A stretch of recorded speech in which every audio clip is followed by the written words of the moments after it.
Tout le monde aspire à réussir, vivre dans le bonheur total.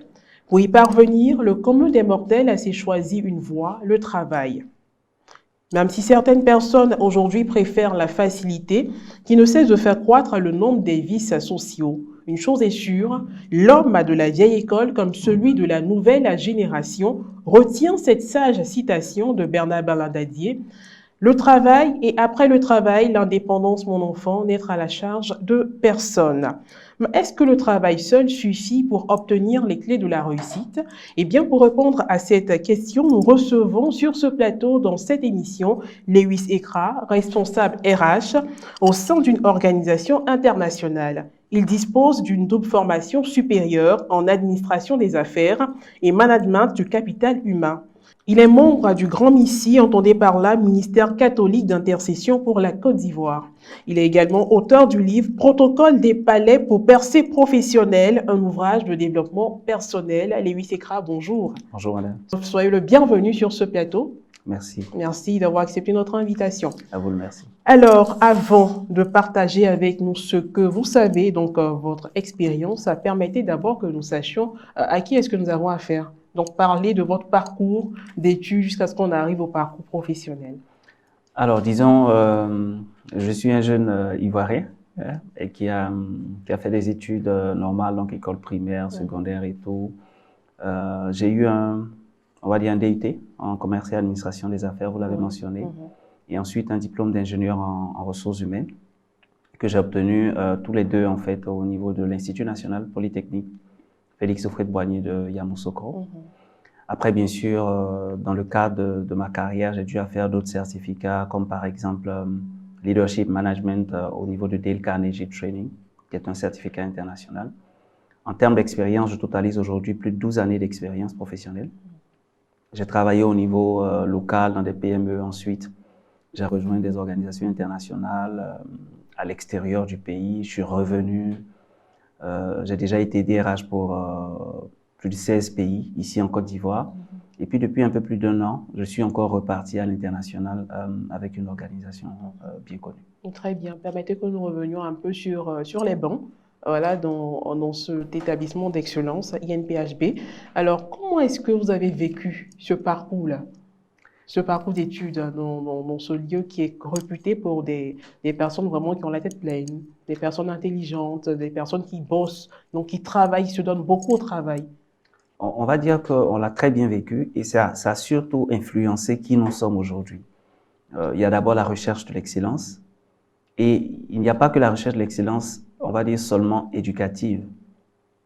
C'est un environnement où si vous y avez déjà été, vous allez vous rendre compte que les gens sont aussi excellents, même spirituellement. Si vous croisez des chrétiens, ils le sont vraiment et véritablement. Ils sont super engagés. Si vous y croisez aussi des musulmans, vous y croisez même des animistes, vous allez voir que la pratique de leur religion est quelque chose qui leur tient à cœur. Donc, on va dire tout cela, personnellement, nous a influencé à devenir la personne que nous sommes aujourd'hui. La personne que vous êtes aujourd'hui et votre directeur spirituel est un ancien également au établissement. C'est à dessein? On va dire c'est la grâce de Dieu qui a conduit nos pas. Pour la petite histoire, on a aussi fait ensemble le lycée scientifique. Bon, il a fait longtemps avant moi. Oui, un dévancier. C'est un dévancier, voilà. Et au lycée scientifique, ce que j'ai dit pour l'INP, les 2 fois valable pour le lycée scientifique de Yamoussoukro. Les enfants à très jeune âge font l'expérience de la communion personnelle avec Dieu et ça influence beaucoup de choses en fait dans la suite de leur vie, de leur carrière ou de leurs études. Alors, on parle en termes de de qui il s'agit. Il s'agit bien évidemment du frère Daniel Aka. Pour la plupart des gens, ou bien fondateur, parce que c'est le fondateur justement du Grand Missi. Donc voilà, salut à toi, bien de choses aussi à maman et aux enfants. Très bien. Nous poursuivons pour parler de votre expérience, ou du moins de vos expériences professionnelles. 12 années d'expérience aujourd'hui. Quelles leçons vous tirez de toutes ces années? Avoir travaillé avec d'autres personnes de différentes nationalités, différentes cultures sur un compte, ce n'est pas toujours facile. Quelles leçons tirez-vous de ces années? Alors, la première leçon, c'est clairement que Rome ne s'est pas construite en un jour. Donc, 12 années, ce n'est pas 12 jours. Il faut apprendre, il faut accepter d'apprendre, il faut beaucoup d'humilité pour arriver à ce niveau-là. Et puis, il faut accepter aussi le changement. Pendant ces 12 années-là, parfois j'ai dû changer de pays, j'ai dû changer de culture, j'ai dû m'adapter. Même côté familial, il a fallu que ma famille se réadapte, que j'apprenne à les mettre dans un environnement où ils seront à l'aise, ou même quand ils ne le sont pas, comment je m'assure qu'ils le deviennent, en même temps que je continue de performer professionnellement. Donc, on va dire c'est 12 années d'apprentissage en réalité. Et certainement qu'il y a des défis qui se présentent, qui pointent déjà à l'horizon. On y pense déjà. Déjà, on dit, je crois que c'est quelqu'un qui a dit dans ce pays qu'il ne faut pas manger deux galettes à la fois. Donc, pour le moment, peut-être que je n'en parle pas, mais il faut savoir que dès qu'on arrête de rêver, on arrête de progresser. Donc, aujourd'hui, je suis là où je suis et je rends grâce à Dieu, mais je me projette déjà à ce que je peux faire demain. Et il y a déjà des choses que j'ai en tête, il y a des choses que j'ai en vision et tout. Très bien, nous n'allons pas interrompre ce rêve-là. D'ailleurs, on vous souhaite de rêver les yeux ouverts. C'est très important. Alors, poursuivons. Nous pensons qu'avec ce vécu, vous êtes vraiment bien placé pour conduire un voyage au cœur du succès. On va dire au cœur du succès, de la réussite et de l'accompagnement dans le milieu professionnel selon les principes du royaume de Dieu. C'est très important de faire cette précision. La preuve, vous avez mis sur le marché, du moins vous avez édité une œuvre de développement personnel de 175 pages avec 3 grandes parties et au total 11 chapitres. Exact. C'est vraiment beaucoup de choses, beaucoup de richesses, beaucoup de, on va dire, partage d'expériences, vraiment de grandes clés, de grands codes que également vous véhiculez à travers cette œuvre qui s'intitule « Protocole des palais pour percer professionnel ». Tout à fait. La motivation, ou encore les motivations. On va dire la première motivation, on se permet de le dire, hein, que c'est l'expérience professionnelle, personnelle. Mais est-ce qu'il y a eu d'autres motivations? Alors, effectivement, il y a eu d'autres motivations. Parce qu'en fait, quand vous commencez à vivre ce que vous avez vécu, parfois quand vous êtes dans le feu de l'action, vous ne pensez pas tout de suite à ce qui s'est passé et comment c'est arrivé. Mais j'ai eu beaucoup de personnes qui m'ont rencontré et m'ont demandé comment est-ce que tu es arrivé là? Par exemple, dans mon expérience précédente où j'étais DRH pour 16 pays, c'est hyper rare d'avoir quelqu'un de mon âge à cette époque-là qui occupait cette fonction-là. Donc, beaucoup de gens m'ont demandé, mais comment tu y es arrivé? Comment ça s'est passé? Et tout. Et au fur et à mesure que je rendais parfois mon témoignage, beaucoup étaient inspirés. Donc, à partir de ce moment, on se dit, plutôt que d'en parler à 3-4 personnes autour d'un café, peut-être qu'il y a beaucoup d'autres personnes qui peuvent être influencées positivement ou inspirées, ou avoir la grâce de rêver grand et de ne pas penser seulement à leur engreille petite vie qu'elles vivent aujourd'hui. Donc voilà l'une des raisons pour lesquelles on a décidé d'éditer cet ouvrage-là. Mais après, on ne l'a pas fait tout de suite. Il y a par exemple le fait que quand je suis parti dans cette nouvelle expérience dans laquelle je suis aujourd'hui, on va dire qu'il y a une partie de mon temps qui s'est libérée. Et donc ça m'a donné plus de temps de méditation et tout. Et j'ai tout de suite compris, en tout cas selon les inspirations que j'ai reçues, que c'était un bon moment de partager cette expérience-là avec des plus jeunes ou même avec des plus âgés, mais qui rencontrent des défis qui les empêchent de pouvoir franchir un certain palier dans leur carrière. Voilà d'où est venue en fait l'idée d'éditer cet ouvrage. Mais déjà, on va dire, c'était pas un manuscrit. Hein. Comment les choses sont parties? Vous l'avez bien dit, dans cet ouvrage, il y a d'abord mes 12 années d'expérience professionnelle et plus. Il y a l'histoire de ma propre vie. D'accord? Donc, c'est un peu plus d'une trentaine d'années. Et puis, il y a le fait qu'à un moment donné, j'ai pris la décision de mettre tout cela ensemble. Donc, je vais regarder peut-être des enregistrements passés que j'avais déjà faits qui pouvaient aider. Et puis ensuite, je vais m'asseoir pour justement faire un manuscrit de certaines parties qui n'existaient pas encore. Donc, 12 années d'expérience, une trentaine d'années de vie, et puis enfin 6 mois de travail pour rassembler tout ça dans un ouvrage. Dans un ouvrage, oui. C'est beaucoup quand même, c'est beaucoup quand même. Mais vous avez eu des personnes qui ont eu ce courage de vous poser la question, comment est-ce que vous avez fait pour arriver là où vous êtes? Mais ce n'est pas toujours le cas. Quelquefois dans l'environnement, on a des personnes qui jalousent. Il est si jeune, il occupe ces postes de responsabilité. Comment est-ce qu'il fait? On se demande personnellement, mais on ne va pas vers la personne demander. Tout à fait. Vous avez certainement été confronté à ce genre de personnes qui torpillent même. Tout à fait. Quelle a été, on va dire, la place de la foi en ces moments de difficulté? Parce que ce sont des moments difficiles. Quand on est torpillé, certaines personnes nous tendent des pièges. Celui-là, c'est lui qui réussit toujours. Comment on fait pour le faire revenir au bas de l'échelle? Tout ça. Dites-nous un peu. Non, c'est une très belle question. Je pense que vous me donnez une lucarne même pour dire merci à toute l'équipe qui a travaillé sur cet ouvrage. Je dis c'est un manuscrit, c'est vrai, mais il y a derrière toute une équipe qui a travaillé. Donc, notamment mon épouse. Je dis merci également à toute l'équipe de Zoé Rehoboth, qui est en fait l'éditeur de l'ouvrage. Donc Marie-Raymond et tous ceux qui sont derrière, l'équipe de design, Hilary, franchement, l'équipe de relecture. Ça a été un travail de longue haleine et je suis quelqu'un qui est hyper attaché à l'excellence. Donc, je sais que l'équipe a beaucoup souffert de cela. Merci, merci énormément. Pour revenir donc à votre question, on l'a beaucoup vécu. Parfois, c'est des gens qui pourraient le faire intentionnellement et parfois, c'est des personnes qui le font même pas intentionnellement. J'ai déjà vécu des expériences où je devais aller en réunion dans certains endroits et arriver à l'entrée, on me dit non, vous n'avez pas accès à cet endroit. Les gens qui doivent venir ici, là, ils ont telle forme, ils ont tel âge et tout ça, vous n'êtes pas concernés. Et puis, quand mon patron arrive, il me dit, mais tu fais quoi là? Je dis, non, on m'a dit d'attendre que je n'ai pas accès à la salle. Et donc, lui, en fait, c'est lui qui va m'ouvrir la voie pour y accéder. Donc, celui-là, par exemple, il n'a pas fait intentionnellement. Mais on a des personnes, effectivement, qui le font intentionnellement. On se souvient toujours dans la parole de Dieu qu'il a dit, nous n'avons pas à lutter contre la chair et le sang. Donc, derrière cette jalousie manifeste, il y a certainement un esprit qui est en train de manipuler quelqu'un. Donc, il faut donner de l'amour à la personne. Il faut démontrer à la personne qu'on n'a rien contre elle. En fait, ce que je vis comme succès aujourd'hui, je rends toute la gloire à Dieu. Je ne l'ai pas acheté au marché. Je ne l'ai pas obtenu, on va dire, avec mes capacités. La grâce de Dieu, en fait, a permis à faciliter un certain nombre de choses pour que je puisse arriver là. Donc, je donne de l'amour en retour. Je donne de l'excellence en retour. Et parfois même, je crée des opportunités pour ces personnes-là. De telle sorte qu'après, la page est tournée. Et puis, on va de l'avant ensemble. Il faut être vraiment chrétien pour le faire. Et je peux avouer que c'est pas facile, d'accord? Parce que parfois, vous regardez certaines choses. Il y a pas très longtemps, je racontais à mon épouse une expérience que j'avais vécue. On était tous les deux choqués. Mais après, et c'est la raison pour laquelle chaque jour, par exemple, il faut faire la messe, il faut méditer la parole de Dieu, il faut prier, parce que ça nous donne l'opportunité de faire un face-à-face avec Dieu. C'est l'apôtre Paul qui dit, nous tous qui le visage découvert, contemplons comme dans un miroir la gloire du Seigneur.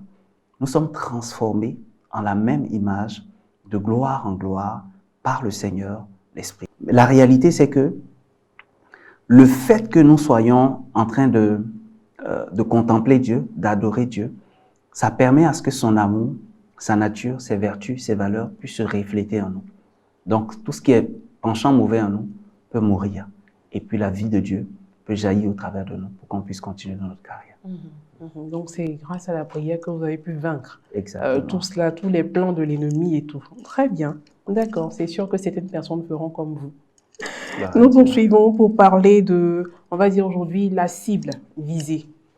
Lorsque vous écriviez cet ouvrage, quelles sont les personnes qui étaient visées? On voit dessus percée professionnelle. Est-ce une œuvre qui est adressée uniquement aux personnes qui travaillent dans, on va dire, de façon professionnelle? C'est pas pour les personnes qui sont dans l'informel? Voilà, dites-nous. Non, en réalité, c'est un ouvrage qui est destiné à toute personne qui travaille. D'accord. Donc, qu'elle soit employée, qu'elle soit entrepreneur, chef d'entreprise, qu'elle travaille dans la fonction publique, peu importe le domaine dans lequel la personne travaille, si vous faites quelque chose de vos 10 doigts, même les ménagères, parce que souvent, on se néglige parce qu'on ne respecte pas le travail qu'on fait. Mais une étude a été faite et il a été démontré qu'une ménagère, son travail est équivalent, une journée de travail pour une ménagère est équivalente à peu près 3 ou 4 activités professionnelles réunies. Entre nettoyer la maison, prendre soin des enfants, faire la nourriture et tout ce qui va avec, c'est pratiquement 3 ou 4 professions qui sont réunies en une seule journée. Donc, si vous faites quelque chose de vos 10 doigts, eh bien, Protocole des palais pour percée professionnelle est un ouvrage qui peut vous aider. Et quel est le but recherché à travers l'édition de cette œuvre? Il y a plusieurs buts. Le premier but, c'est de faire les choses comme Dieu souhaite qu'on le fasse.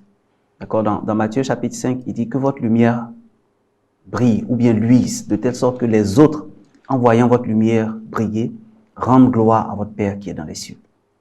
Ça, c'est la toute première chose.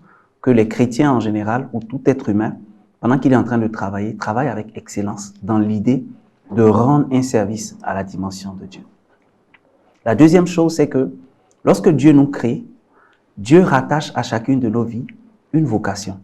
On peut répondre favorablement à cette vocation ou pas. Donc, deuxième objectif, aider les personnes à reconnaître et aussi accepter la vocation de leur vie. Et le troisième objectif, c'est que pendant que nous sommes en train de remplir, en quelque sorte, la vocation ou d'exécuter la vocation pour laquelle Dieu nous a permis de naître, à partir de ce moment-là, on doit le faire pour arriver à un niveau d'excellence extraordinaire. Et c'est de là que vient l'idée du palais. La parole de Dieu dit dans Proverbe 22, 28, on dit, si vous trouvez un homme habile, sa place est auprès des grands ou des rois, dans d'autres versions. Et ce n'est pas auprès des personnes des ténèbres. Donc, lorsqu'on découvre sa vocation, lorsqu'on accepte de vivre sa vocation, et lorsqu'on le fait avec excellence, on se retrouve naturellement dans des palais. Donc, voilà un peu les 3 objectifs de l'ouvrage. Très bien, les 3 objectifs de l'ouvrage. Alors, on va dire, qu'est-ce que le développement personnel pour vous? Comment vous pouvez définir le développement personnel, simplement? Pour moi, le développement personnel, on va dire, c'est le fait de pouvoir se connecter à Dieu pour découvrir en soi ce à quoi on est appelé et vivre pleinement sa vie, comme Dieu l'aurait souhaité. Pourquoi avez-vous choisi on va dire, le style d'écriture particulier, donc le développement personnel, pour pouvoir exprimer vos idées, partager votre expérience? Et c'est une opportunité vraiment pour rendre grâce à Dieu aussi pour des talents que Dieu a donnés au monde et à l'Église, notamment le coach Stéphane-Marie Diolo aussi qui est dans ce domaine-là. Le fait est que le développement personnel, pour moi, a eu un impact très grand sur ma vie. Parce que parfois, vous avez besoin d'outils pratiques pour pouvoir avancer dans votre vie. Et l'un des avantages du développement personnel, c'est que vous avez justement pas seulement la parole de Dieu, vous avez la parole de Dieu, pas seulement la théorie, vous avez la théorie, mais vous avez aussi cette partie où ça vous engage personnellement. Ça vous permet à passer à l'action vous-même lorsque vous avez reçu un certain nombre de ressources. Donc, c'est l'une des raisons pour lesquelles j'ai choisi, ou du moins j'ai été inspiré d'axer l'ouvrage dans le développement personnel. Très bien. Alors maintenant, nous allons nous intéresser au contenu de l'œuvre. Le Seigneur aime tous ses enfants. Il les bénit au quotidien. Il ne veut en perdre aucun. Mais parmi ces personnes, parmi ces enfants, il y a des travailleurs dévoués, mais qui malgré cela, on va dire, ne voient pas le bout du tunnel, n'ont pas l'impression que la promesse de Dieu s'accomplit dans leur vie. Nous avons essayé d'éclairer la lanterne de ces personnes à travers les questions que nous allons vous poser et les réponses que vous allez nous donner. Alors, comment reconnaître sa vocation ou encore sa mission dans la vie? Très, très, très bonne question, en effet. Parce qu'on reçoit également ce type de questions, comment je fais pour découvrir ce à quoi je suis appelé et tout. La première chose, c'est que quand on prend l'exemple de Jérémie, le chapitre 1er, donc versets 4 à 6, la parole de Dieu s'adresse au prophète Jérémie et puis il dit, avant que tu ne naisses, je t'avais consacré. La vraie version dit, depuis le sein de ta mère, je t'avais consacré, choisi, et avant que tu ne naisses, je t'avais mis à part pour devenir prophète pour les nations. Ça veut dire que pour chacun d'entre nous, il y a une mission, il y a une vision, il y a une vocation que Dieu prépare. C'est notre responsabilité de découvrir, c'est la responsabilité de Dieu de déposer cette mission ou cette vision en nous, mais c'est notre responsabilité à nous de découvrir cette mission et cette vision. Et comment? La première chose, c'est de retourner à la source. Si vous sortez un poisson de l'eau, le poisson, il meurt. Si vous sortez un oiseau de l'air et que vous mettez l'oiseau dans une cage, l'oiseau reste un oiseau, mais il n'est plus un oiseau qui est majestueux. Donc, lorsque vous déconnectez, par exemple, une plante de la terre qui est sa source, la plante s'assèche. Donc, un homme qui veut vivre pleinement sa vie doit se connecter à sa source. Et c'est quoi la source de l'homme? C'est le fait que Dieu ait dit, créons l'homme à notre image et selon notre ressemblance. Donc, Dieu est la source de l'homme. Le premier moyen pour découvrir sa vocation, c'est de se connecter à Dieu, c'est de revenir à Dieu, c'est d'aimer Dieu, c'est d'adorer Dieu.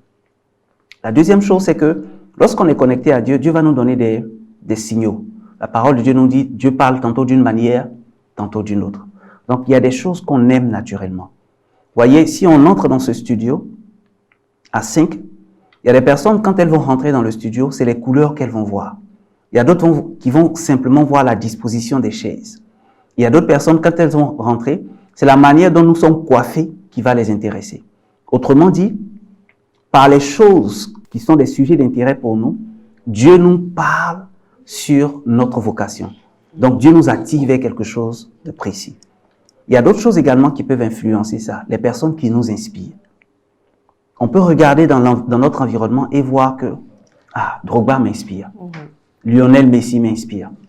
Donc peut-être que c'est un clin d'œil de Dieu vers le football. Ou même si c'est pas jouer au football, ça peut être des métiers qui sont autour du football. Préparateur physique, préparateur mentaux, ou encore agent de joueur. Il y a plusieurs autres éléments qui peuvent être justement rattachés à ça. Et peut-être un dernier point, c'est les blessures qu'on a vécues. Le divorce, ce n'est pas forcément quelque chose qu'on encouragerait. C'est même quelque chose qui est proscrit selon la parole de Dieu.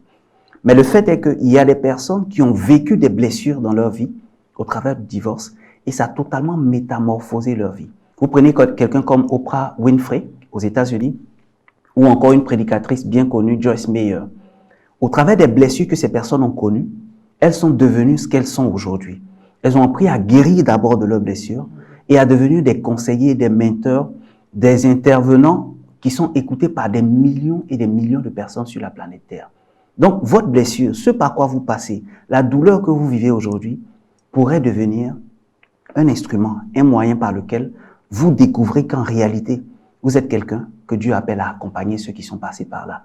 Ou même mieux, vous êtes quelqu'un que Dieu appelle à préparer les gens afin qu'ils ne vivent pas les blessures que vous avez eu à vivre. Donc, ça ne sert à rien de se recroqueviller sur soi-même. Il faut toujours demander la force du Seigneur pour avancer. Exactement. Exactement. Mais quand on n'est pas chrétien. Quand on n'est pas chrétien. Quand on n'est pas chrétien, il y a déjà un défi. D'accord? La Bible dit que Dieu aime tous les hommes. Et il ne veut en perdre aucun. Je vais peut-être revenir sur l'analogie que j'ai donnée au début. Quand on est déconnecté de sa source, on a du mal à vivre pleinement. Vous sortez un poisson de l'eau, il meurt. Vous déconnectez une plante du sol, la plante va sécher. Et même quand dans nos maisons, parfois, on veut décorer et qu'on crée des espaces de vie pour les plantes, on s'assure qu'il y a une portion de terre. C'est cette portion de terre qui permet à la plante de pouvoir s'épanouir et de pouvoir respirer. Donc, si aujourd'hui vous nous suivez et que vous n'avez pas accepté Christ dans votre vie, vous n'êtes pas chrétien, le seul encouragement que je puisse vous faire, c'est d'essayer, c'est de tester, c'est de l'accepter dans votre cœur, de lui dire bienvenue. On a vécu il n'y a pas très longtemps l'expérience de la Pâque, qui est la mort et la résurrection de Jésus-Christ. En fait, Jésus est venu, il est mort, il est ressuscité pour chaque être humain, y compris vous qui me suivez en ce moment. Si vous l'acceptez dans votre vie ne sera certainement plus jamais la même. Quelle est la différence entre l'ambition et la vision? Déjà, il faut savoir que ce n'est pas mauvais d'être ambitieux. C'est même une qualité parfois en entreprise, d'accord? Mais clairement, il y a certainement une différence entre l'ambition et la vision. Derrière vision, il faut entendre vocation, il faut entendre mission de vie, ou d'autres encore vont dire destinée, peu importe les expressions qui sont utilisées. L'idée de la vision, c'est de dire ce à quoi Dieu m'appelle, d'accord? Par exemple, une première différence entre l'ambition et la vision, c'est que l'ambition est quelque chose qui est centré sur soi, alors que la vision ou la vocation, la mission de vie est centrée sur les autres. Donc, je veux devenir DG, ça c'est ce que je veux devenir. C'est centré sur moi, c'est une ambition. J'aimerais devenir DG d'une clinique pour prendre soin des veuves, des orphelins, lorsque ces derniers-là sont malades. Ce n'est plus une ambition, ça devient une vision. Parce que le but de cette chose-là, c'est de s'occuper des autres, c'est de toucher la vie des autres, c'est de transformer la vie des autres. Mais non pas d'avoir 10 millions de salaires chaque mois, même si on vous le souhaite, si vous nous suivez maintenant. Une autre caractéristique de la vision, à côté de l'ambition, c'est le fait que l'ambition, la plupart du temps, elle est générationnelle. C'est-à-dire qu'elle me concerne moi, et dans le meilleur des cas, va concerner mes enfants. Donc, si je suis DG, je réussis à construire des immeubles et tout, mes enfants vont en bénéficier. Mais la vision, elle est transgénérationnelle. Pour revenir encore à l'exemple de la clinique pour les veuves et les orphelins, après ma mort, il y aura encore des veuves et des orphelins. Et l'expérience d'avoir une clinique qui s'en occupe doit être perpétuée. Donc, quand j'ai une vision, je n'ai pas une vision pour 10 ans. Je n'ai pas une vision pour 20 ans. D'ailleurs, si vous partez pour créer une entreprise, la durée de vie minimum d'une entreprise, c'est 99 ans. Donc, lorsque vous êtes en train de créer une vision ou d'initier une vision, Vous devez vous dire que la vision doit être transgénérationnelle. Elle va au-delà de ma propre vie. Elle va au-delà de la vie de mes enfants. Elle doit être perpétuelle. Elle doit être continuelle. Les plus grands richards ou richissimes hommes d'affaires aux États-Unis qui ne sont plus en vie ont laissé des fondations qui continuent de financer des œuvres caritatives partout dans le monde. Ils sont peut-être à la 3e, à la 4e génération, mais ces fondations continuent d'exister. C'est cela, avoir une vision. Et peut-être un dernier point sur la vision, je pense qu'on a énuméré un peu plus de 6 ou 7 caractéristiques dans l'ouvrage. C'est le fait que l'ambition est souvent temporelle, alors que la vision est intemporelle. Donc, si vous prenez des enfants aujourd'hui, vous leur demandez quelle est votre ambition? L'enfant va dire, je vais devenir un premier ministre. Et puis, à l'âge de l'adolescence, vous posez la même question à l'enfant, il va vous dire, je veux devenir joueur de tennis ou footballeur. Et puis, 10 ans après, vous posez la même question, peut-être qu'il veut devenir journaliste comme vous. Mais, quand vous prenez la vision, elle est permanente. La plupart des saints, par exemple, depuis leur jeune âge, voulaient devenir religieux ou religieuses. Quand vous prenez quelqu'un comme Sainte Rita, c'est quelque chose qu'elle voulait faire. Après, on l'a obligée à se marier, mais les circonstances de la vie, l'histoire a justement métamorphosé, modifié les choses de telle sorte qu'elle s'est retrouvée à devenir une religieuse. Donc, l'ambition est temporelle, mais la vision, elle est intemporelle, elle traverse le temps, elle traverse aussi les circonstances. Donc, par exemple, dernier point, l'ambition est liée aux circonstances, alors que la vision, elle est incirconstancielle, elle est non circonstancielle. Voilà un peu. Et il y a la notion des autres aussi qui entre en ligne de compte. Tout à fait. Très bien, ça ne se renvoie pas seulement à soi. À soi, mais c'est porté vers les autres, c'est orienté vers les autres. Il y a également une différence entre tout ce qui est expertise, tout ce qui est talent, certainement. Est-ce qu'on peut on peut montrer la différence? Oui, il y a souvent, on entend beaucoup. Les gens aiment bien ce thème, je suis un expert. Je suis un expert. Aujourd'hui. Oui, en fait, il y a bien une différence. Il y a une différence entre le talent, l'expérience et l'expertise, que je pourrais aussi appeler l'habileté. Quand je mentionnais le passage de Proverbe 22-28 qui dit par exemple, si vous trouvez un homme habile, sa place est auprès des rois.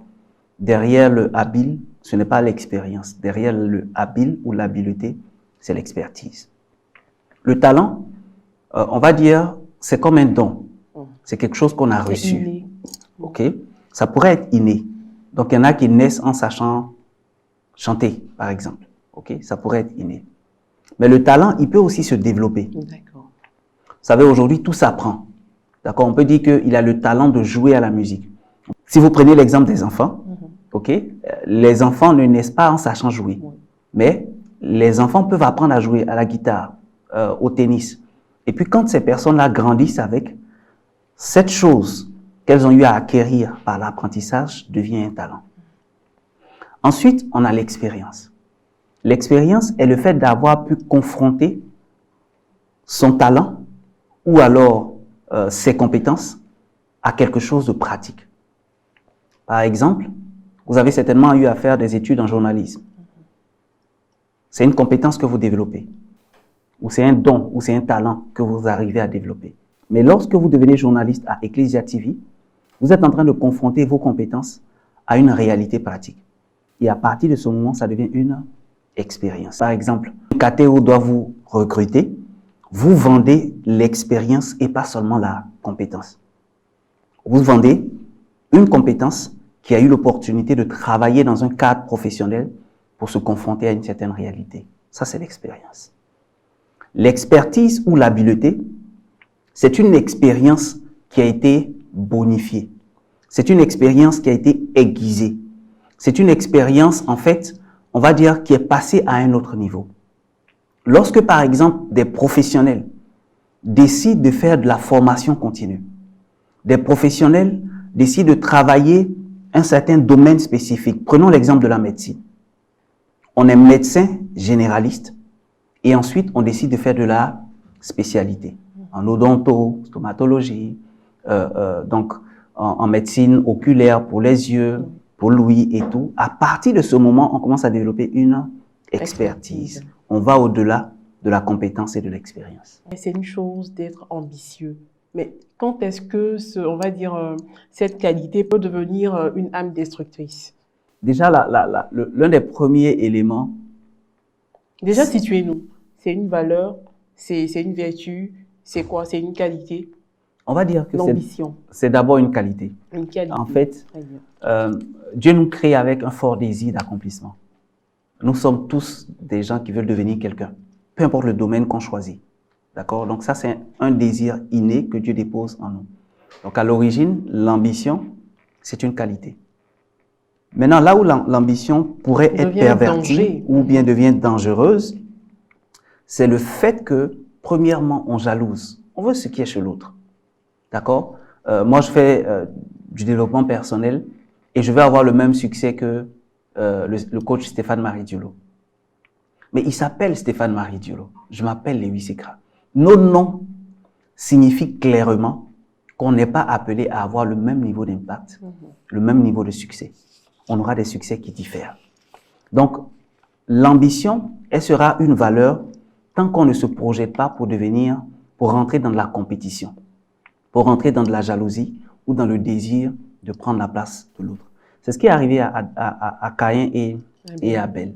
Donc, il faut sortir de son cœur la jalousie, sortir de son cœur le désir d'avoir ce que l'autre a. Le Dieu qui a donné à l'autre, il peut aussi vous donner. C'est Dieu donné, c'est pas homme donné. La deuxième chose en ce qui concerne l'ambition trop dangereuse, c'est d'avoir des rêves, des visions, de l'ambition et de ne pas se donner les moyens pour y arriver. Donc, par exemple, je veux devenir président de la République. La plupart des présidents de la République sur la planète, pas la totalité, mais la plupart d'entre eux ont fait ce qu'on appelle Sciences Po, sciences politiques. Je dois étudier la politique. Et même quand je n'ai pas étudié la politique à l'école, par profession, je peux le faire, je vais dire, en formation continue. Dans ce pays, on a eu des gens qui ont été nommés ministres et premiers ministres sans avoir été préparés à ça.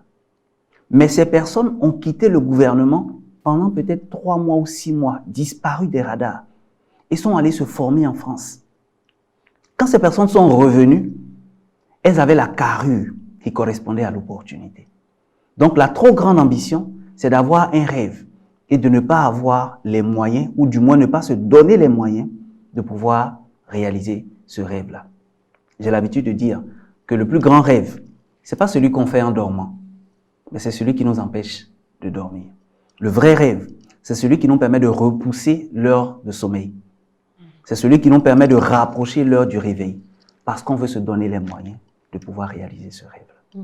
Voilà. Donc, qu'appelle-t-on un pacte professionnel divin?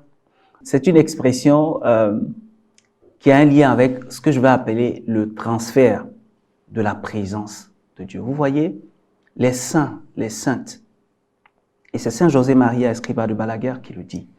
En fait, derrière chaque chrétien, il y a cette présence de Dieu, ou du moins pas derrière, en chaque chrétien, il y a cette présence de Dieu qui peut sanctifier le monde professionnel, qui peut sanctifier un collègue, une collègue, qui peut sanctifier son patron, qui peut sanctifier en fait notre environnement et le travail dans lequel nous sommes.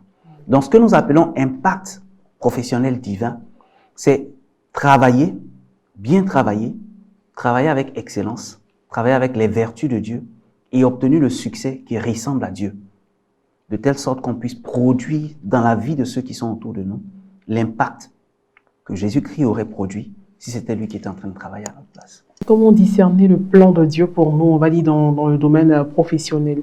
Vous abordez un point qui est très important, qui est le point on va dire, des erreurs qu'on peut commettre. Il faut dire qu'on peut en commettre tous. D'accord? Il ne faut pas prendre sa vie tellement au sérieux qu'on se dit, tant que Dieu ne m'apparaît pas au travers de l'ange Gabriel comme il est apparu à la Vierge Marie, je ne prends pas de décision professionnelle. Non. Dieu parle tantôt d'une manière, tantôt d'une autre. Et Dieu ne va certainement pas parler par l'ange Gabriel. Il va parler certainement par les inspirations qu'on a, par les convictions qu'on reçoit, et puis bien sûr par l'éclairage de la parole de Dieu. Donc, premier élément, c'est de se rappeler de la vocation. Est-ce que cette opportunité professionnelle est en lien avec ma vocation, avec ce que je recherche, avec ce que je vis, avec mes aspirations et mes rêves? C'est un élément qui peut nous aider à faire un choix. La deuxième chose, et on en parle dans le livre, c'est la notion de saison. on peut effectivement être en train d'accomplir un travail qui est le nôtre. Mais il y a des temps. Dans la parole de Dieu, il y a deux notions qui sont importantes. Chaque fois qu'on voit temps dans la Bible, ça peut vouloir dire deux choses. Ça peut vouloir dire chronos ou ça peut vouloir dire kairos. Le chronos, qui est le temps, on va dire chronologique de Dieu, du lundi au dimanche, de janvier à décembre, de 6h à 12h.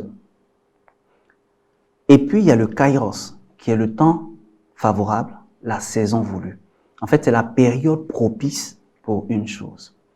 Lorsqu'on travaille, il y a un temps pour toute chose. C'est Ecclésiaste qui nous le dit. Il y a un temps pour semer, il y a un temps pour moissonner. Donc, quand on accepte un travail, quand on lance une affaire, quand on rentre nouvellement dans une entreprise, eh bien, il y a une période. Une première période, par exemple, qui est la période de la semence. Ça exige qu'on puisse défricher le sol, qu'on puisse arranger le sol, qu'on puisse transpirer. Le soleil va nous taper, la pluie parfois. Donc, c'est le moment où on sème, on fait beaucoup d'efforts. Ensuite, il y a même une période où on arrose, où on entretient, où on essaie d'enlever les mauvaises herbes. Et puis après, il y a la période de la moisson. Et même dans la période de la moisson, parfois, il faut faire des efforts. Par exemple, si vous avez un champ de riz, quand c'est la saison de la moisson, vous savez que ce n'est pas le moment de dormir, parce que les oiseaux vont s'en prendre à votre champ, parce que la pluie peut gâcher la production, et parce que le riz lui-même peut pourrir quand il touche le sol. Et puis après, il y a la période où vous jouissez justement du riz que vous avez moissonné. Donc, il faut savoir reconnaître ces saisons-là, en fait, dans sa carrière. Quand on rentre dans une organisation, à un moment, on sent que c'est une période où on nous demande beaucoup. On nous demande d'aller au-delà de nos limites. Ça peut être une période de semence. Après, il y a une autre période où, parfois, on a bien saisi notre poste, on a bien compris les alentours du poste, et maintenant, on apporte de la valeur ajoutée. Ça, c'est la période qu'on peut appeler la période d'entretien, d'arrosage. Et puis, il y a la période de la moisson. C'est une saison où on commence à recevoir des feedbacks positifs. On commence à recevoir des félicitations. On est parfois primé. On a des salaires ou des augmentations de salaire, des primes et tout ce qui va avec. Et puis, il y a la période de repos. La période de repos où on n'a plus rien à prouver. Où on peut même rester chez soi et puis on donne des instructions à des collaborateurs et puis ça marche. Et notre patron n'a pas de problème à cela. Notre patron nous dit, vous avez déjà démontré tout ce qu'il faut. Quand je vous laisse un travail, je ne m'attends pas à ce que vous couriez partout. Je m'attends à ce que vous coachiez des gens pour qu'ils atteignent le niveau que vous avez. Donc, il faut savoir reconnaître ces périodes-là. Et parfois, quand on rentre dans la période de repos, c'est un signe de Dieu pour dire peut-être que la prochaine étape de notre vie a sonné, notre carrière a sonné. Si on reste indéfiniment dans la période de repos, on n'apprend plus quelque chose de nouveau. On n'a plus de nouveaux défis, on ne prend plus de nouveaux postes. Et c'est là que ça devient compliqué pour nous. Parce que dans 10 ans, plus personne ne voudra nous recruter à nouveau. Donc c'est un cycle, et c'est un cycle qui recommence en fait. Semence, arrosage, ou culture, ou entretien, moisson, repos, et ensuite on repart de façon continue. Donc c'est en sachant reconnaître ces périodes-là dans ma carrière ou dans mon travail que j'arrive à discerner. Est-ce que c'est le bon moment de partir ou de rester? Est-ce que c'est le bon moment d'accepter cette offre ou pas? Cette promotion ou non? Est-ce que j'ai encore quelque chose à apprendre? Ou bien je pense que c'est bon. Je suis dans une phase de repos. Il faut que je renouvelle le cycle et que je commence à apprendre quelque chose de nouveau. Voilà un peu par expérience. Comment se manifeste, on va dire, la faveur divine? Comment est-ce qu'elle se manifeste, cette faveur-là? Comment savoir aussi reconnaître cette faveur divine? Est-ce qu'on sait que, comment on sait que ça vient de Dieu ou bien c'est pas? Parce que quelquefois, où Dieu est, l'ennemi n'est pas très loin. C'est une très très belle question en effet. Alors, déjà la faveur de Dieu, elle est disponible pour tous. On se souvient tous de cette parole de l'apôtre Paul qui dit que Dieu ne fait pas exception, il ne fait exception de personne. Ça dit que Dieu ne fait pas de différence entre un homme et une femme, entre un plus âgé et un moins âgé. Donc la faveur ou la grâce de Dieu, elle est déjà disponible pour tout le monde. Ça c'est le premier élément. Le deuxième élément, c'est comment est-ce que nous réagissons à cette faveur que Dieu donne. Ok? Quand par exemple l'ange Gabriel apparaît à la Vierge Marie et lui dit « Tu vas être la mère du Fils de Dieu », elle aurait pu dire non. Ensuite, quand elle a accepté, elle est passée par des moments de souffrance, par le rejet. Elle a dû marcher pour aller chez Élisabeth. C'est facile aujourd'hui, on prend l'avion, on prend la voiture. Marie a marché pour aller chez Élisabeth. Et c'est des dizaines et des dizaines de kilomètres. Donc, la grâce, ce n'est pas forcément une faveur qui rend la vie facile. Non. La grâce ou la faveur, c'est quelque chose qui arrive comme une opportunité que nous devons saisir. L'apôtre Paul nous dit, je crois que c'est dans 1 Corinthiens, le chapitre 15, le verset 10, que j'ai travaillé plus que tous, non pas moi, mais la grâce de Dieu en moi. Donc, il mentionne bien la grâce, mais il fait référence à la notion de j'ai travaillé. Donc, on reconnaît la grâce lorsque Dieu donne du résultat au travail qu'on fait. Parce qu'on peut travailler et ne pas avoir de résultat. Mais on sait qu'il y a la faveur et la grâce lorsqu'après avoir travaillé, Dieu facilite cela avec du succès, avec des résultats, avec de la bonne moisson. Voilà comment reconnaître la grâce de Dieu. Donc, comment expérimenter ces faveurs-là, les faveurs divines? On a reçu, comment est-ce qu'on expérimente cela? Premier élément, je l'ai peut-être mentionné tout à l'heure, c'est de travailler. Pourquoi? Parce que je l'ai dit déjà, la vie est faite de saisons. Peut-être que je vais prendre un exemple que tout le monde connaît, c'est la période dite dangereuse chez les femmes. D'accord? Quand une femme doit concevoir, ou même quand une femme ne veut même pas concevoir, si elle va avec son conjoint dans sa période dite heureuse ou dangereuse, elle va forcément... Heureuse est mieux, n'est-ce pas? Voilà.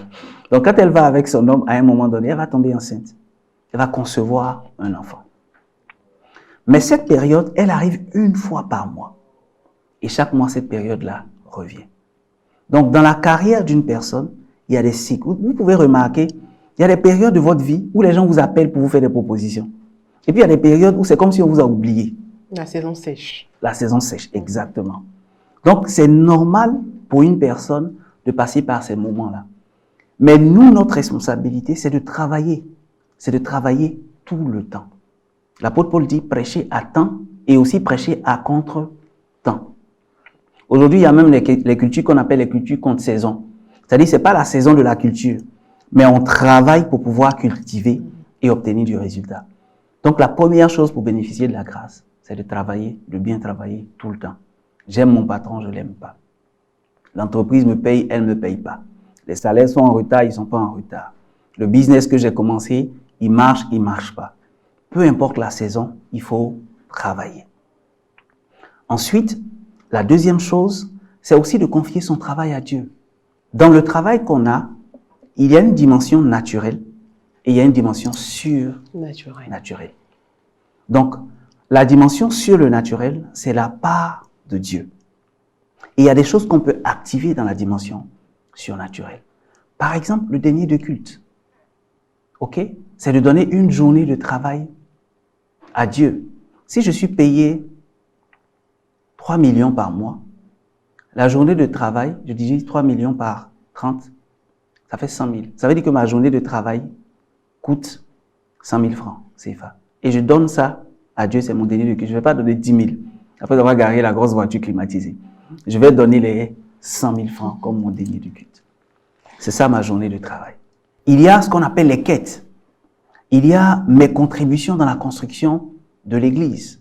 Okay? Il y a beaucoup de paroisses qui sont en construction. Voyez, parfois, on voit des gens qui sont bénis et on se pose. On dit non, Dieu privilégie certaines personnes. Je vais vous donner une expérience personnelle. Je travaille aujourd'hui dans un pays islamique. C'est un pays où, on va dire 95% de la population est non chrétienne, elle est musulmane. Dans ce pays, il y a 5 églises. Il y a une église au niveau de la capitale et il y a 3 ou 4 autres églises dans d'autres villes du pays. Les églises à l'intérieur du pays, en réalité, sont là-bas pour les sœurs qui font des œuvres de charité. Donc, s'il y a un chrétien qui passe par là, évidemment, il peut participer aux messes. Si je vous dis, il y a quelqu'un ici à Abidjan, cette personne, quand elle a appris que je travaillais dans ce pays islamique, elle m'envoie régulièrement de l'argent. Et elle me dit, va donner au curé de la paroisse. Va donner pour qu'il puisse construire une église. Va donner pour la construction de la grotte. La personne est en Côte d'Ivoire. La personne envoie de l'argent à une église qui se trouve dans un pays islamique. Quand cette personne est bénie, on est jaloux. Cette personne dont je parle est une fois partie en entretien pour une offre d'emploi. On lui a demandé, c'est quoi votre prétention salariale? Elle a donné sa prétention salariale. Quand elle a fini, le recruteur lui a dit, madame, ce que vous demandez là, c'est trop petit pour le niveau du poste. Non seulement on va vous recruter pour le poste, mais à ce poste-là, le minimum qu'on donne, c'est ça. C'était pratiquement le double de ce qu'elle avait demandé. On ne peut pas vous payer en dessous de ça. On va vous recruter et on va vous donner 2 fois ce que vous avez demandé. Tout le monde va dire, mais la grâce de Dieu, c'est pour tout le monde. Oui, la grâce de Dieu, c'est pour tout le monde. Mais la grâce, elle doit être fécondée. Il faut travailler. Et l'un des moyens de faire travailler la grâce dans notre vie, c'est les semences dans l'œuvre de Dieu. Beaucoup appartiennent à des paroisses, font des messieurs des paroisses. Beaucoup appartiennent à des communautés. Beaucoup appartiennent à des organisations. Combien quitte votre vie pour féconder l'œuvre de Dieu, pour faciliter l'œuvre de Dieu sur le terrain? L'évangile est gratuit, mais l'évangélisation, elle coûte. Donc voilà des moyens de rendre féconde la grâce de Dieu dans notre vie. À présent, nous allons marquer un point d'honneur, on va faire un point d'honneur sur la notion de foi. Un extrait de votre ouvrage qui dit « Levez-vous maintenant, localisez le territoire qui vous intéresse et commencez à déclarer que vous possédez maintenant ce territoire par la foi. » C'est un paragraphe, on va dire, rempli de sens. Mais pour quelqu'un qui veut le comprendre littéralement, bon, c'est-à-dire que je n'ai peut-être pas étudié dans un domaine bien défini, qui est en rapport peut-être avec, on va dire, mes ambitions, avec ma vision, ma volonté d'une chose. Et on décide de déclarer comme ça, je possède tel territoire, on n'est pas préparé à ça. Ok. Bon, franchement, est-ce que cette parole-là est adressée à tout le monde? Comment comprendre ce paragraphe? Et je pense que votre question est très pertinente dans la mesure où on a mentionné il n'y a pas très longtemps un aspect sur se donner les moyens. D'accord? On peut rêver de n'importe quelle position ou de n'importe quel rêve, même si on n'est pas du domaine. C'est notre droit de rêver. Et on peut être appelé dans un domaine, même si, je vais dire, on n'est pas de formation dans ce domaine-là. Il y a quelqu'un que beaucoup de personnes sur les réseaux sociaux connaissent très bien, qui est Nader Fakhri. Nader Fakhri, on le connaît, on va dire, beaucoup plus pour l'activité qu'il fait autour du tourisme sur les réseaux sociaux. Mais Nader Fakhri est manager d'une clinique de la place, sans être médecin de formation. Donc, c'est la clinique de son père qui est lui médecin de formation, donc de vocation. Il a créé la clinique et tout. Et à un moment donné, il devait vendre la clinique parce qu'il partait à la retraite. Et ce qui va se passer, c'est que Nader va sentir, je dirais pas peut-être l'appel, mais voilà, il va sentir de reprendre. Il a une formation financière, je crois, en management d'entreprise. Il va revenir, il va reprendre la gestion de la clinique. Donc, pourquoi je prends cet exemple? Pour dire simplement que on peut rêver de tout. Mais une fois qu'on a fini de rêver, il faut se donner les moyens pour atteindre le rêve. Et c'est en cela que je disais tout à l'heure que le rêve, le meilleur, ce n'est pas celui qu'on fait quand on est couché, mais c'est celui qui nous empêche de dormir. Ensuite, quand on prend l'exemple d'Abraham dans la parole de Dieu, lorsque Dieu voulait donner un enfant à Abraham et à sa femme Sarah, il va aussi utiliser la notion de la visualisation ou de la vision. Utilisons cette expression qui est meilleure. Il va permettre à Abraham d'avoir une vision, de visionner ce à quoi devait ressembler sa postérité. Quand on dit à un homme stérile que vous allez devenir le père d'une multitude, on a des raisons de douter. On se demande à quoi ça va ressembler. Donc dans Genèse 13, dans Genèse 16, Dieu va envoyer Abraham dans l'expérience de la vision. Il va lui dire, regarde la poussière de la mer. Si tu es capable de compter, c'est ainsi que sera ta postérité. Ensuite, il va lui dire, lève la tête, regarde au ciel. Essaie de compter les étoiles du ciel. Si tu es capable de compter les étoiles du ciel, c'est ainsi que sera ta postérité. Donc, l'exercice de dire, levez-vous, regardez dans un domaine, dans un secteur, et puis, ayez cette image de ce que vous voulez et déclarez pour la posséder, c'est en réalité l'expérience qu'Abraham a eu à faire, que nous sommes en train de demander au lecteur de pouvoir faire. Et à partir de là, il pourra maintenant se mettre en mouvement. Quand Abraham a fini de regarder le ciel, il a fini de regarder la poussière de la mer, s'il ne va pas avec sa femme dans sa période heureuse, il n'aura pas d'enfant. Quand on a fini de voir et qu'on a fini de déclarer, il faut maintenant se mettre en mouvement pour travailler à l'accomplissement de la vision. Très bien. Il faut dire que nous sommes vraiment, on va dire, appuyés. Nous avons mis l'accent sur la première partie de cet ouvrage, mais il y a encore deux autres grandes parties. Exactement. Alors, les téléspectateurs vont certainement pas nous pardonner si nous n'abordons pas cette grande question. Comment donc prendre possession du palais? Comment prendre possession du palais? Ça, c'est vraiment, on se tourne maintenant vers la deuxième grande partie. On ne va pas tout vous dévoiler dans cette émission, c'est clair. Et prêtez oreille donc à ce que notre invité va nous dire à propos de cette grande question. Alors, il y a plusieurs moyens pour prendre possession du palais. D'accord? L'un des premiers moyens, on en a parlé, mais c'est important de revenir là-dessus, c'est le fait de faire marcher la grâce, c'est-à-dire le travail. On ne va pas le développer, mais il faut dire que pour prendre possession du palais, il faut se rappeler que ceux qui sont auprès des rois, c'est les gens habiles, ce n'est pas les paresseux. Dans un des pays que j'ai eu à visiter, on m'a fait visiter une clinique, d'accord, mère-enfant. Et cette clinique a été construite par la première dame de ce pays. L'équipe d'architectes qui a travaillé sur le projet de la clinique, j'ai eu l'opportunité d'échanger avec cette équipe d'architectes. Et ils ont dit, s'il y a une chose qu'il faut reconnaître à la première dame de ce pays-là, c'est son désir pour l'excellence. Quand elle passe et repasse sur le chantier, elle y venait quasiment chaque semaine. Elle a vu la qualité, par exemple, des carreaux utilisés. Elle a dit non, enlevez-moi tout ça. Je veux quelque chose de nouveau. Ce que je veux, c'est ça. Je veux rien de moins. Elle peut même avoir commandé un matériau spécifique. Quand elle revient pour visiter, quand elle regarde la qualité du matériau, et elle regarde ce qui se passe tout autour, elle peut dire non, c'est vrai que c'est moi qui ai choisi ça, mais je veux plus de ça. Mais les architectes ont dû veiller sur le chantier. Les architectes ont dû passer des jours et des jours, des semaines. Parce que parfois, il y a un type de travail qui est fait avant l'autre. Donc, quand on a fini cette étape et qu'on est en train de faire l'autre, la prochaine, et qu'on nous demande de revenir sur le travail précédent, en fait, ça demande des efforts supplémentaires. Donc, les architectes rendent témoignage et disent, ouais, excusez-moi l'expression, c'est pas simple de travailler avec les rois. Parce que leurs désirs sont des ordres, mais leur désir d'excellence, c'est comme une maladie pour eux. Donc, c'est pour vous dire que le travail, c'est essentiel. Travailler dur. Il y a même un chapitre sur l'art de travailler avec excellence dans l'ouvrage. Ensuite, il y a des vertus que Dieu nous donne. Il y a certains dans des entreprises, dans des organisations, qui ont tendance à passer leur temps à raconter. Donc, ils vont voir le responsable pour dire, ah, voilà ce que telle personne a raconté sur vous. Voilà ce que telle autre personne a eu à faire contre vous et tout. Et parfois, ils obtiennent des promotions avec ça.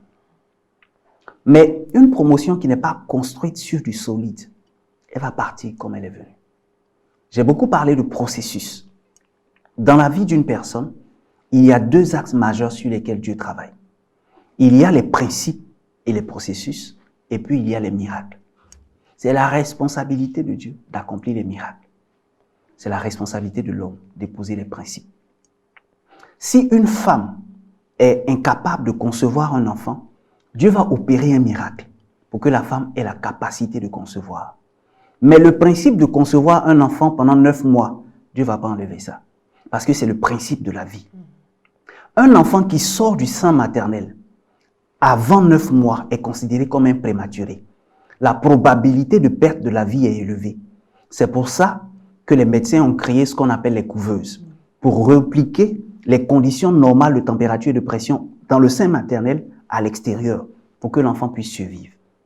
Si vous refusez de suivre les principes, vous passez à côté de ce qu'on appelle la perte du bébé, la mort de l'enfant prématuré. Donc, l'un des principes majeurs dans la vie d'une personne, c'est d'accepter d'épouser les vertus. Quand Dieu veut qu'on soit humble, quand Dieu veut qu'on soit aimant, aimable, quand Dieu veut qu'on soit intègre, ce n'est pas parce que ça lui profite plus à lui.